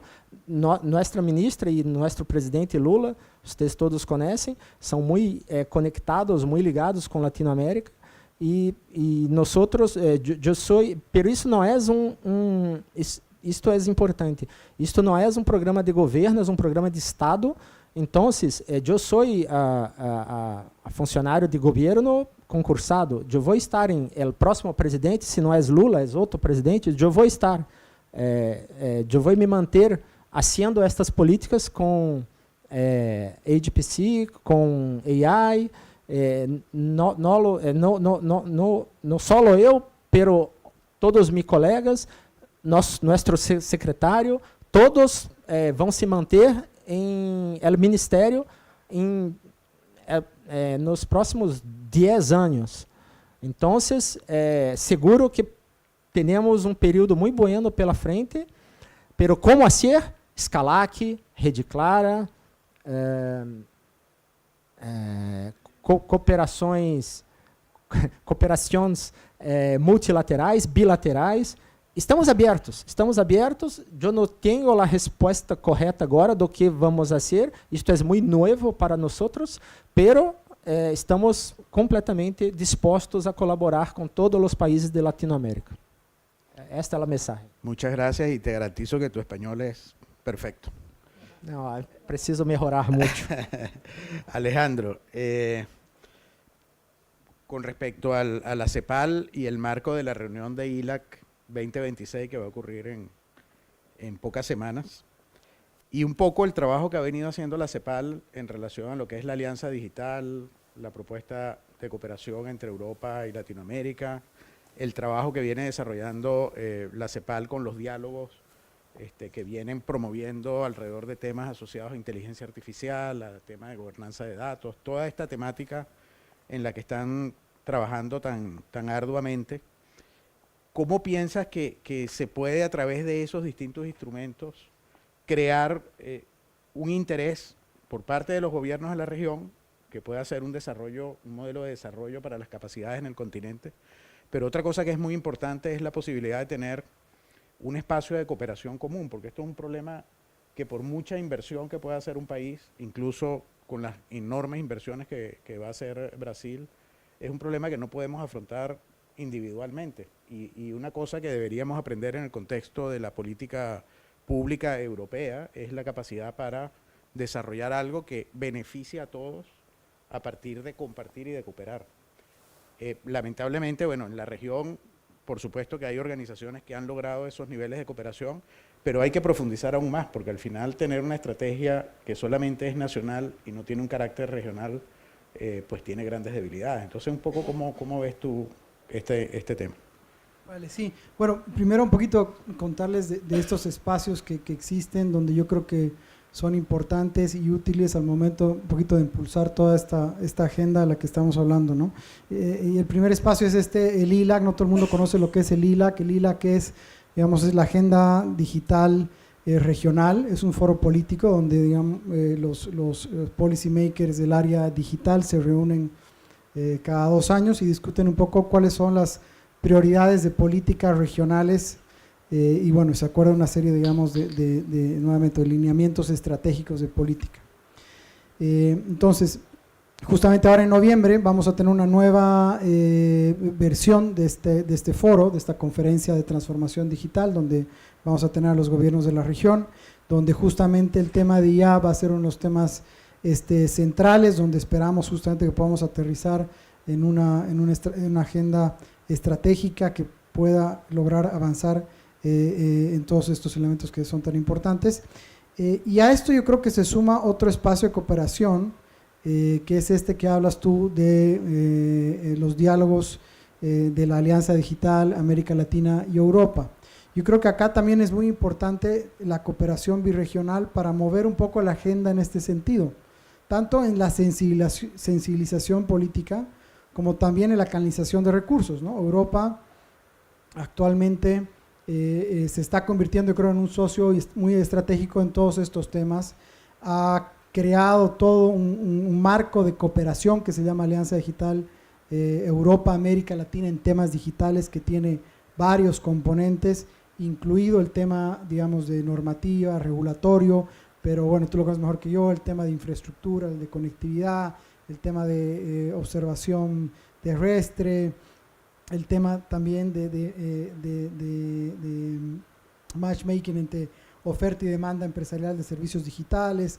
Entonces es una estrategia que yo creo bastante importante y que sirve no solo, como te digo, no solo de excusa como para el diálogo y compartir experiencias en este sentido, sino para la canalización de recursos. Nosotros hemos sido muy explícitos, muy claros en desarrollar proyectos concretos con financiamiento en todos estos temas. Entonces yo creo que ahora en noviembre, que tendremos la conferencia, que vamos a tener justamente tanto la conferencia regional de la agenda digital regional y el diálogo político de alto nivel Europa, América Latina en temas digitales y específicamente en los temas de inteligencia artificial. Bueno, esperemos que sea un espacio donde finalmente logremos concretar, digamos, proyectos específicos de cooperación, proyectos muy importantes como los LLMs, digamos, ¿no? Hay ya algunas conversaciones para que ellos puedan apoyar los proyectos que están en curso en materia de LLMs, materia de infraestructura, etcétera. Entonces yo creo que hay estos foros donde obviamente la CEPAL, pero todos los stakeholders que tenemos todos un poco una responsabilidad para tratar de mover toda esta agenda. Y yo creo que lo otro hay que aprovechar lo que tenemos, ¿no? Creo que pasa que en Latinoamérica lo que tenemos es también una institucionalidad muy fragmentada, ¿no? No tenemos un marco supranacional como lo tiene en Europa y que pueda canalizar recursos de la manera en que lo hacen ellos y obviamente los niveles de ingreso y una serie de cosas. Tenemos un marco institucional muchísimo más fragmentado, pero bueno, tenemos que trabajar con lo que tenemos, entonces hay que aprovechar los foros que tenemos. Yo creo que también algo que hemos dicho es aprovechar también los acuerdos comerciales institucionales que tenemos, ABC, Mercosur, Alianza del Pacífico, SICA, todos ellos ya tienen agendas digitales y todos crean también acuerdos supranacionales con los cuales hay que seguir trabajando. Entonces yo creo que hay que aprovechar también toda esa infraestructura institucional para seguir avanzando un poco en esta agenda. Eso. Muchas gracias, Alejandro. Y para ir cerrando el bloque, vamos nuevamente a preguntar a Sebastián. Desde la perspectiva del Plan Nacional que nos presentabas en la primera ronda y otros programas que tiene el gobierno de formación de capital humano, lo que también decía Alejandro respecto de las infraestructuras habilitantes, como es HPC para el desarrollo de inteligencia artificial, ¿cómo se integran estas acciones en un plan coherente de desarrollo de largo plazo y cuál es la perspectiva de colaboración también regional que se tiene desde la mirada del Ministerio y desde el Gobierno, por supuesto? Miren, yo creo que lo primero que tenemos que destacar al momento que empezamos a hablar del Plan Nacional de Data Centers es que estamos en una ventana de oportunidad. Estamos justamente en un momento en donde hemos sido capaces de poder alinear a muchos actores al mismo tiempo para poder desarrollar un plan que tenga sentido, porque no es solo, como le había dicho en el primer bloque, no es solo acelerar inversión por acelerar inversión. Eso es justamente lo que no quiere el presidente. El presidente quiere que aceleremos inversión siempre con un sentido país. Y el sentido país es identificar a todos los actores que actualmente se encuentran en el territorio y que podrían aportar al desarrollo de un plan como este. Si nosotros queremos trabajar en acelerar la inversión de infraestructura para el entrenamiento de inteligencia artificial, tenemos que ser capaces de poder conectarla. Porque no es solo que podamos entregar servicios al mundo, sino que nuestra propia investigación, nuestro propio desarrollo que nosotros actualmente estamos generando en Chile se puede beneficiar de este tipo de infraestructura. Y cuando les señalo lo de la ventana de oportunidad es porque justamente tenemos a todos los actores alineados para que esto pueda funcionar. La industria tiene mucho interés de que esto pueda funcionar, las comunidades también tienen mucho interés. Lógicamente hay inquietudes con respecto a muchos elementos. No es solo pensar en acelerar infraestructura por acelerarlo, hay impactos importantes que tenemos que considerar, es la lógica de un plan como este. Lo estamos pensando a largo plazo por exactamente lo mismo. Nosotros como gobierno nos queda un año y medio para sentar buenas bases de un plan que va a seguir hasta el 2030 y que probablemente sea la derecha o la izquierda lo van a tomar y le van a aportar una mirada diferente con respecto a cómo vamos a seguir trabajando con esta infraestructura. No existe plan nacional de data center si no hay colaboración. Estamos trabajando con todos los actores que se encuentran en el territorio, estamos trabajando con Brasil exactamente por lo mismo, tenemos mucho interés de que esto pueda servir, de que pueda entregar algo y dejar algo al país también. Y eso es justamente lo que se nos ha pedido y se nos mandató como Ministerio de Ciencia también. Actualmente tenemos una política nacional de inteligencia artificial, tenemos un plan de acción de inteligencia artificial que cuenta con 177 medidas que ya se están aplicando. Tenemos una circular ministerial de inteligencia artificial para poder acelerar el despliegue de la inteligencia artificial en el Estado, lo cual también requiere de muchos desafíos, como las capacidades, como las herramientas que actualmente necesita el Estado para poder adoptar herramientas como estas. Y no nos quedamos solo en eso, estamos trabajando ahora en un proyecto de ley de inteligencia artificial también. El Ministerio ha sido capaz de poder posicionar este tema como un elemento crucial en la forma en que el gobierno está trabajando política pública. Y lo importante ahora con el Plan Nacional de Data Centers es bajarlo a algo tangible. Cómo somos capaces de dejar algo en el territorio. Y es por eso mismo que es muy importante la misma colaboración con Reuna, la misma colaboración con Red Clara, porque al fin y al cabo podemos tener toda la infraestructura de inteligencia artificial de aquí al 2030, pero si no tenemos colaboración entre nosotros como actores y con América Latina, probablemente solo vamos a tener infraestructura. Es imposible pensar que el Estado solo puede invertir en este tipo de infraestructura sin estar en coordinación con los demás actores, porque es un mercado que avanza muy rápido. Y eso es justamente nuestro mayor desafío como Estado ahora. El mundo de los data centers avanza en 6 meses, lo que el Estado realmente puede comprender en años. Y eso es parte de este ejercicio, es parte de elaborar una política pública a largo plazo, entender cómo somos capaces de poder conectarnos con una industria tecnológica, y eso se hace solo de la mano de la investigación y el desarrollo. Y es parte de lo que tenemos que seguir trabajando. No llegamos a ningún lado si no hay conectividad. No llegamos a ningún lado si no somos capaces de conectarnos con las universidades del territorio, con las comunidades, y es parte de la lógica de este mismo plan. En la misma estructura, y para que lo sepan también, el plan va a estar listo a finales de este año. Probablemente en el mes de noviembre se va a lanzar a consulta pública para que todos también puedan revisarlo, para que puedan hacer sus comentarios con respecto a hacia dónde estamos apuntando, que es justamente lo que nos pidieron, como lo que nos pidió Presidencia ahora en el marco del Gabinete de Procrecimiento. Y seguir marcando la línea con respecto a hacia dónde queremos ir apuntando con este tipo de tecnología. Este es un primer paso. Veamos cómo somos capaces de elaborar acuerdos entre los 3 actores, ver cómo podemos seguir acelerando el desarrollo de esto mismo, pero siempre con sentido, no solo invertir por invertir, porque si invertimos por invertimos, impactamos el territorio. Y lo importante es que esto sea sostenible en el tiempo, y es justamente la lógica ahora del Ministerio de Ciencia. Muchas gracias, Sebastián. No sé si ahí hay una pregunta, si nos autorizan un espacio para preguntas, aprovechémoslo, nadie nos ha dicho que no, así que...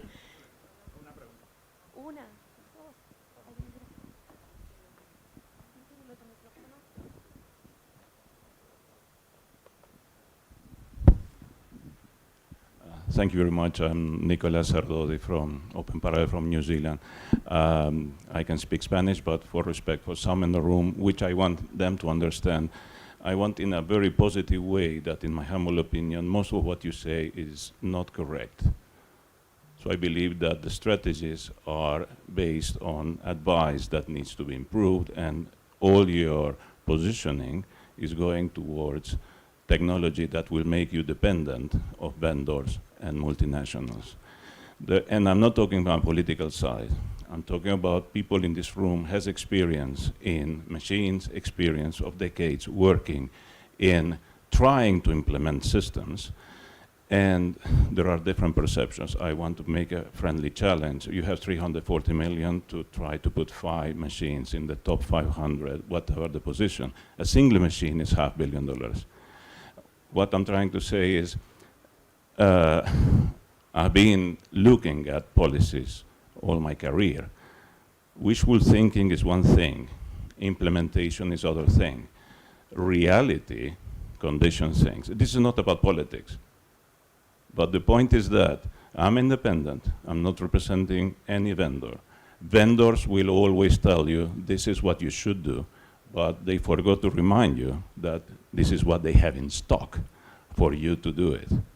So I humbly request that you speak to many of here in the room that I'm pretty sure that because of commercial sensitivities, they won't raise their hands, but please talk to them and they will suggest, look, maybe if you tweak this in this way, instead of aiming for 177 points, you can achieve 5 or 25, which is better than aim for 177 and achieve 0.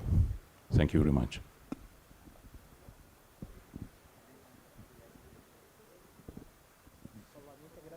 Okay, Nicholas, thank you very much for your advice. I will try to talk to anyone, get more visions, get more suggestions. As I said, we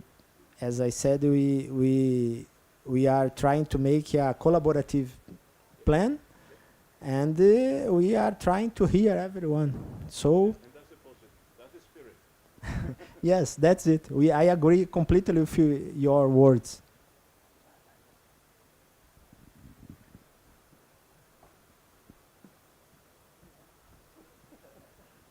Pues sí.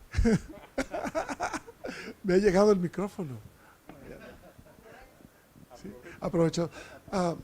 So just in English, I believe most in line of what has been said, I believe that these plans need to address the issue of technologically sovereign countries and regions. And this only address, as he said, infrastructure. Of course, it's also human capital investment there. But now what you need is how about having our own chips, our own programs, our own companies. So just buying will make NVIDIA richer than ever.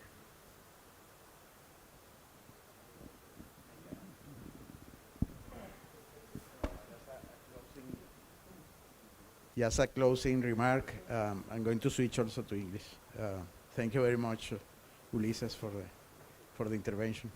And I would like to mention that for sure we have organizations in Latin America like Red Clara, Escalac, and many others that have many years building infrastructures, building connectivity, building one cooperation at the Latin American level that is working since many, many years ago. So organizations like Reúna in Chile or RNP in Brazil are research networks that connect at the level of Latin America and the Caribbean more than 2,000 universities, research centers, have connectivity, a big connectivity with Europe, have a tradition of cooperation and collaboration with many continents and of course with Europe. And I think that this moment of the Global Gateway Initiative in the case of the European countries and the European Union, and also the Digital Alliance that is being launched and has been advancing with the role that CEPAL is having, is a magnificent opportunity to create capacity in the region. So I would like to say that we are more than willing and more than able to cooperate, because we have 30 years cooperating and building what we have built. So we have a place where we can, with neutral organizations, make investments, cooperate, create value, create capacity, and make these investments more useful for all the region.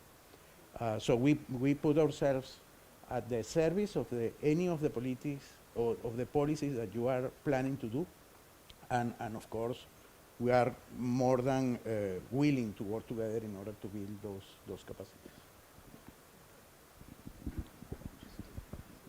Last, just thoughts on this. I think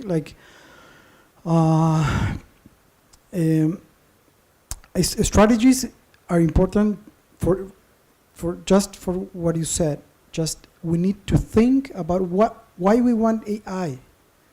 We don't want AI just to adopt ChatGPT, right? We want to develop ourselves technologically. That's the main objective, or should be the main objective for the region for terms of development. But the real question behind that, it's how we do it, right?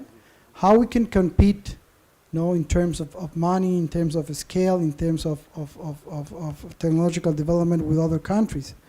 And that's the real issue. I think there's no clear answer on that. And I think there should be a lot of more conversation towards, okay, how we can manage to do that. We don't have the resources. We don't have the companies the other regions have.